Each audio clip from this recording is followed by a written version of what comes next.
بسم الله الرحمن الرحيم.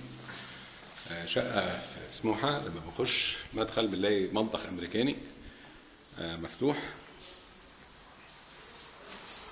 على مساحة كبيرة، وبعدين ريسبشن كبير. الريسبشن بلاط سيراميك بيطلع على بلكونة في الدور الأول، بص على منطقة فيلل سموحة.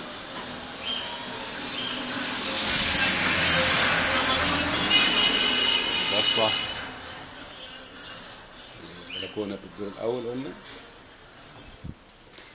وبعدين لما نخش على الناحية التانية من الشقة هنلاقي نطلع سلمتين، ومن السلمتين بنلاقي هنا حمام أولاني. الحمام الأولاني ده بيخدم غرفتين. دي الغرفة الأولانية فيها بلكونة بتبص على الناحية التانية وبتبص على منور،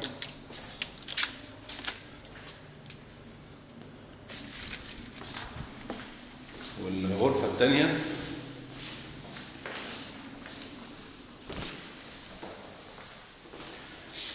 بتبص برضه على نفس المنور، هي صغيرة شوية.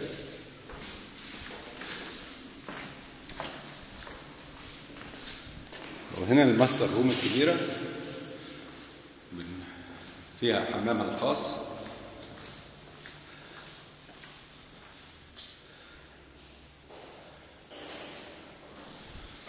أوضة واسعة كبيرة جدا، وفيها كمان أوضة خلع ملابس أو دريسنج روم ملحقة بيها زي ما احنا شايفين كده. وده باب الغرفة.